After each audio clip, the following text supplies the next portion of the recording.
ಸಿಗಬಹುದು ಅನ್ನುವಂತಹ ನಿರೀಕ್ಷೆಗಳನ್ನು ಇಟ್ಕೊಂಡಿದ್ದಾರೆ. ಆದರೆ ಶಿವಕುಮಾರ್ ಅವರ ಆಯ್ಕೆ ಹೇಗಿರುತ್ತೆ ಅಂತ ಶಾಸಕಾಂಗ ಸಭೆಯಲ್ಲಿ ಒಂದು ಟ್ವಿಸ್ಟ್ ಆಗಿರುವಂತದ್ದು. ಶಾಸಕಾಂಗ ಪಕ್ಷದ ಸಭೆಯಲ್ಲಿ ತಮ್ಮ ರಾಜೀನಾಮೆ ಪ್ರಸ್ತಾಪವನ್ನ ಸಿದ್ದರಾಮಯ್ಯನವರು ಮಾಡಿದ್ದಾರೆ. ಶಾಸಕಾಂಗ ಪಕ್ಷದ ಸಭೆಯಲ್ಲಿ ಸಿದ್ದರಾಮಯ್ಯನವರು ತಮ್ಮ ರಾಜೀನಾಮೆಯ ಪ್ರಸ್ತಾಪವನ್ನ ಮಾಡಿದ್ದಾರೆ. ಮುಂದಿನ ಆಯ್ಕೆ ಹೈಕಮಾಂಡ್ಗೆ ಬಿಟ್ಟದ್ದು ಅನ್ನುವಂತಹ ಅಂಶವನ್ನ ಶಾಸಕಾಂಗ ಪಕ್ಷದ ಸಭೆಯಲ್ಲಿ ಹೇಳಿದ್ದಾರೆ. ಸಿದ್ದರಾಮಯ್ಯನವರ ಈ ಮಾತಿಗೆ ಪರಮೇಶ್ವರ್ ಅವರು ಕೂಡ ಅನುಮೋದನೆಯನ್ನ ಕೊಟ್ಟಿದ್ದಾರೆ. ಸಿದ್ದರಾಮಯ್ಯನವರ ಮಾತಿಗೆ ಇಷ್ಟು ಹೇಳಿ ಸಭೆಯಿಂದ ಸಿದ್ದರಾಮಯ್ಯನವರು ಹೊರಗೆ ಬಂದಿದ್ದಾರೆ.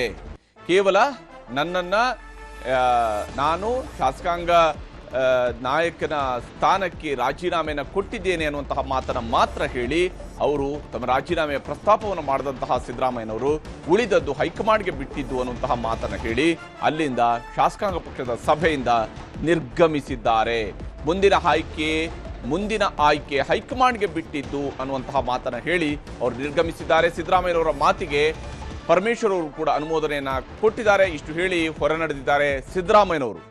ಬಹಳ ಮುಖ್ಯವಾಗಿರುವಂತಹ ವಿಚಾರ ಇದುವೇನೆ. ಯಾಕೆಂದ್ರೆ ಸಿದ್ದರಾಮಯ್ಯನವರು ಬಹಳ ಮೌನವಾಗಿದ್ರು.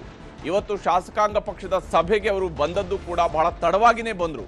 ಎಲ್ಲರೂ ಬಂದು ಸೇರಿ ಆದ ನಂತರ ಕಡೆಯಲ್ಲಿ ಬಂದ್ರು. ಯಾಕಂದ್ರೆ ಎಲ್ಲಾ ಶಾಸಕರು ಬರಲಿ, ನಾನೇ ಮೊದಲು ಹೋಗಿ ಅಲ್ಲಿ ಕೂತ್ಕೊಂಡು ಎಲ್ಲರೂ ಬರೋದಕ್ಕೆ ವೆಯ್ಟ್ ಮಾಡೋದು ಬೇಡ, ಕಡೆಯದಾಗಿ ತಾನು ಹೋಗ್ತೀನಿ ಅಂತ ಹೇಳ್ಕೊಂಡು ಅವರು ಶಾಸಕಾಂಗ ಪಕ್ಷದ ಸಭೆಗೆ ಕಡೆಯದಾಗಿ ಆಗಮಿಸಿದ್ರು. ಹಾಗಾಗಿ ಸಿದ್ದರಾಮಯ್ಯನವರು ಬರ್ತಾ ಇದ್ದಂತೆಯೇ ಸಭೆ ಆರಂಭ ಆಯಿತು. ಸಭೆ ಆರಂಭ ಆದ ತಕ್ಷಣವೇ ಶಿವಕುಮಾರ್ ಅವರ ಆಯ್ಕೆಗೆ ಸಂಬಂಧಪಟ್ಟಂತೆ ಸದ್ಯ ಟೀ ಬ್ರೇಕ್ ಅನ್ನ ನಾಯಕರುಗಳು ತೆಗೆದುಕೊಂಡಿದ್ದಾರೆ. ಟೀ ಬ್ರೇಕ್ ನಲ್ಲಿ ಸಿದ್ದರಾಮಯ್ಯ ಮತ್ತು ಸುರ್ಜೇವಾಲಾ ಇಬ್ರು ಕೂಡ ಚರ್ಚೆಯನ್ನು ನಡೆಸ್ತಾ ಇದ್ದಾರೆ.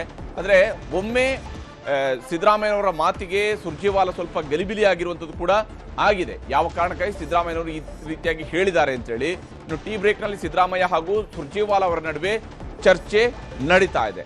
ಸಿದ್ದರಾಮಯ್ಯನವರ ಮಾತಿಗೆ ಸುರ್ಜೇವಾಲಾ ಅವರು ಸ್ವಲ್ಪ ಗಲಿಬಿಲಿಯಾಗಿದ್ದಾರೆ. ಅವರು ನಾನು ಈಗಾಗಲೇ ರಾಜೀನಾಮೆ ಕೊಟ್ಟಿದ್ದೇನೆ, ಮುಂದಿನ ಆಯ್ಕೆ ಹೈಕಮಾಂಡ್ಗೆ ಬಿಟ್ಟಿದ್ದು ಅಂತ ಹೇಳಿದ ಕಾರಣಕ್ಕಾಗಿ, ಹಾಗೆ ಹೇಳಿ ಅವರು ಹೊರಟ ಕಾರಣಕ್ಕಾಗಿ ಸ್ವಲ್ಪ ಮಟ್ಟಿಗೆ ಗಲಿಬಿಲಿಗೊಂಡಿದ್ದಾರೆ ಸುರ್ಜೇವಾಲಾ ಅವರು. ಟೀ ಬ್ರೇಕ್ನಲ್ಲಿ ಸಿದ್ದರಾಮಯ್ಯನವರ ಜೊತೆಗೆ ಸುರ್ಜೇವಾಲಾ ಅವರು ಚರ್ಚೆಯನ್ನು ನಡೆಸ್ತಾ ಇದ್ದಾರೆ. ಸಿದ್ದರಾಮಯ್ಯನವರ ಮಾತಿಗೆ ಸುರ್ಜೇವಾಲಾ ಅವರು ಸ್ವಲ್ಪ ಗಲಿಬಿಲಿ ಆಗಿರುವಂತಹ ಘಟನೆಯೂ ಕೂಡ ನಡೆದಿದೆ. ಶಾಸಕಾಂಗ ಪಕ್ಷದ ಸಭೆಯಲ್ಲಿ ನಡೆದಿರುವಂತಹ ಟ್ವಿಸ್ಟ್ ಇದು.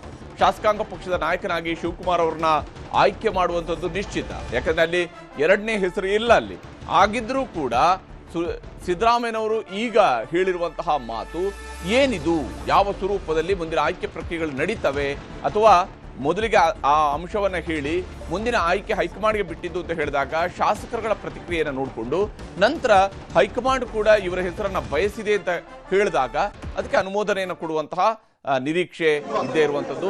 ಸಿದ್ದರಾಮಯ್ಯನವರು ಈಗಾಗಲೇ ಶಾಸಕಾಂಗ ಪಕ್ಷದ ಸಭೆಯಲ್ಲಿ ಹಾಜರಾಗಿ ಅಲ್ಲಿಂದ ಹೊರ ಬಂದಿದ್ದಾರೆ. ಮತ್ತೆ ಅವರು ವಿಧಾನಸೌಧದಲ್ಲಿ ಶಾಸಕಾಂಗ ಪಕ್ಷದ ಸಭೆಯಲ್ಲಿ ಭಾಗಿಯಾಗ್ತಾರೆ. ಯಾಕಂದ್ರೆ ಅವ್ರ ಜೊತೆಗೆ ಈಗಾಗಲೇ ಕೆ ಸಿ ವೇಣುಗೋಪಾಲ್ ಅವರಿದ್ದಾರೆ, ಹಾಗೆಯೇ ರಣದೀಪ್ ಸಿಂಗ್ ಸುರ್ಜೇವಾಲಾ ಅವರಿದ್ದಾರೆ. ಸಿದ್ದರಾಮಯ್ಯನವರು ಕೂಡ ಈ ಇಡೀ ವ್ಯವಸ್ಥೆಯನ್ನು ನೋಡಿದಂಥವ್ರು.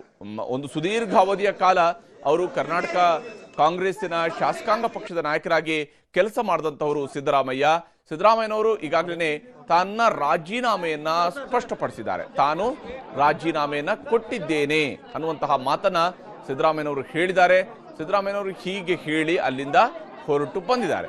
ಅವರು ಹೊರಟು ಬಂದ ನಂತರ ಈಗ 323ರಲ್ಲಿ ಮತ್ತೊಂದು ಸುತ್ತಿನ ಸಭೆ ನಡೀತಾ ಇದೆ. ಸಿದ್ದರಾಮಯ್ಯನವರ ಕೊಠಡಿಯಲ್ಲಿ ಅಲ್ಲಿ ಮತ್ತೊಂದು ಸುತ್ತಿನ ಸಭೆಯೂ ಕೂಡ ನಡೀತದೆ. ಸಿದ್ದರಾಮಯ್ಯನವರು ಇದ್ದಂತಹ ಕೊಠಡಿ. ಈಗ ಅವರು ಕರ್ನಾಟಕದ ಮುಖ್ಯಮಂತ್ರಿಯಾಗಿ ಇಲ್ಲ. ಯಾಕಂದ್ರೆ ಅವರು ಈಗ ಕೇವಲ ಹಂಗಾಮಿ ಮುಖ್ಯಮಂತ್ರಿಯಾಗಿ ಮಾತ್ರ, ಕೇರ್ ಟೇಕರ್ ಚೀಫ್ ಮಿನಿಸ್ಟರ್ ಆಗಿ ಮಾತ್ರ ಇದ್ದಾರೆ. ಯಾಕಂದ್ರೆ ಹೊಸ ಮುಖ್ಯಮಂತ್ರಿ ಆಯ್ಕೆಯಾಗಿ ಬರೋ ತನಕನೂ ಕೂಡ ಅವರು ಕೇರ್ ಟೇಕರ್ ಮುಖ್ಯಮಂತ್ರಿಯಾಗಿ ಮಾತ್ರ ಇರ್ತಾರೆ. ಸದ್ಯಕ್ಕೆ ಸಿದ್ದರಾಮಯ್ಯನವರು ಶಾಸಕಾಂಗ ಪಕ್ಷದ ಸಭೆಯಿಂದ ಹೊರಗೆ ಬಂದಿರುವಂತದ್ದು. ಚಿದಾನಂದ ಪಟೇಲ್ ಈಗ ನೇರ ಸಂಪರ್ಕದಲ್ಲಿ ಜಾಯ್ನ್ ಆಗಿದ್ದಾರೆ ವಿಧಾನಸೌಧದಿಂದ. ಚಿದಾನಂದ್, ಏನಿದು, ಯಾವ ಕಾರಣಕ್ಕಾಗಿ ಸಿದ್ದರಾಮಯ್ಯನವರು ಶಾಸಕಾಂಗ ಪಕ್ಷದ ಸಭೆಗೆ ಹೋಗಿ ಕೆಲವೇ ನಿಮಿಷಗಳಲ್ಲಿ ಅಲ್ಲಿಂದ ವಾಪಸ್ ಬಂದಿದ್ದಾರೆ? ಏನಿದು, ಯಾವ ಕಾರಣಕ್ಕಾಗಿ?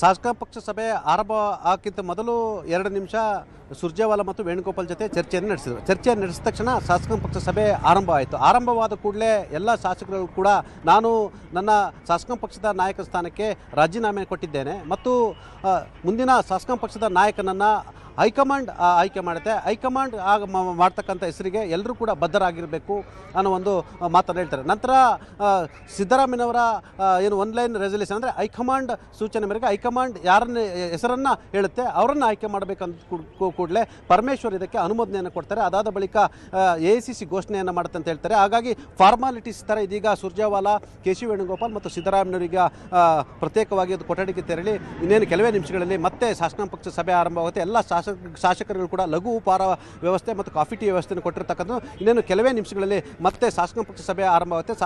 ಶಾಸಕಾಂಗ ಪಕ್ಷ ಸಭೆ ಆರಂಭವಾದ ಕೂಡಲೇ ಸ್ವತಃ ಸಿದ್ದರಾಮಯ್ಯ ಅಥವಾ KC ವೇಣುಗೋಪಾಲ್ ಅವರು ಕಾಂಗ್ರೆಸ್ ಹೈಕಮಾಂಡ್, ಕಾಂಗ್ರೆಸ್ ಅಧ್ಯಕ್ಷ ಮಲ್ಲಿಕಾರ್ಜುನ ಖರ್ಗೆ ಅಂತಿಮವಾಗಿ DK ಶಿವಕುಮಾರ್ ಹೆಸರನ್ನು ಅಂತಿಮಗೊಳಿಸಿರ್ತಕ್ಕಂಥದ್ದು. ಹಾಗಾಗಿ ಈ ಒಂದು ಹೆಸರಿಗೆ ಎಲ್ಲರೂ ಕೂಡ ಒಪ್ಪಿಗೆಯನ್ನು ಕೊಡಬೇಕಂತೇಳಿ ಒಪ್ಪಿಗೆಯನ್ನು ಕೇಳಿದ್ದಾರೆ. ಹಾಗಾಗಿ ಇದು ಸುರ್ಜೇವಾಲರವರು ಕೇಳಲಿಕ್ಕೆ ಬರಲ್ಲ. ಶಾಸಕಾಂಗ ಪಕ್ಷದ ನಾಯಕ ಸ್ಥಾನಕ್ಕೆ ರಾಜೀನಾಮೆ ಕೊಟ್ಟಿರ್ತಕ್ಕಂಥ ಸದ್ಯಕ್ಕೆ ನಾನು ಕೊಟ್ಟಿದ್ದೀನಿ ಅಂತ ಹೇಳಿರ್ತಕ್ಕಂಥ ಸಿದ್ದರಾಮಯ್ಯನವರೇ ಇದೀಗ ಹೈಕಮಾಂಡ್ ತೀರ್ಮಾನವನ್ನು, ಹೈಕಮಾಂಡ್ ಸೂಚನೆಯನ್ನು ಶಾಸಕರ ಮುಂದೆ ಪ್ರಸ್ತಾಪವನ್ನು ಮಾಡಲಿದ್ದಾರೆ. ನಂತರ ಎಲ್ಲರೂ ಕೂಡ ಅನುಮೋದನೆ ಮಾಡಲಿದ್ದಾರೆ ಅಂತಲೇ ಹೇಳಲಾಗ್ತದೆ. ಹಾಗಾಗಿ ಸದ್ಯ ಇದೀಗ ಪ್ರತ್ಯೇಕ ಕೊಠಡಿಯಲ್ಲಿ ಚರ್ಚೆ ನಡೆಸ್ತಿದ್ದಾರೆ ಮತ್ತು ಅದು ಹೈಕಮಾಂಡ್ ಪದ್ಧತಿ ಅಂತೆ. ಯಾಕಂತ ಹೇಳಿದ್ರೆ ಸುರ್ಜೇವಾಲಾ ಆಗಲಿ KC ವೇಣುಗೋಪಾಲ್ ಅವರು ಘೋಷಣೆ ಮಾಡಿದರೆ ಅದು ಬೇರೆ ರೀತಿ ಮೆಸೇಜ್ ಹೋಗುತ್ತನ್ನ ಕಾರಣಕ್ಕಾಗಿ ಸ್ವತಃ ಸಿದ್ದರಾಮಯ್ಯವರ ಬಳಿಯೇ ಅವರ ಬಳಿಯೇ DK ಶಿವಕುಮಾರ್ ಅವರ ಹೆಸರನ್ನು ಘೋಷಣೆಯನ್ನು ಮಾಡಲಿದ್ದಾರೆ ಅಂತ ಹೇಳಲಾಗ್ತಿದೆ. ಹರಿಪ್ರಸಾದ್. ಧನ್ಯವಾದ.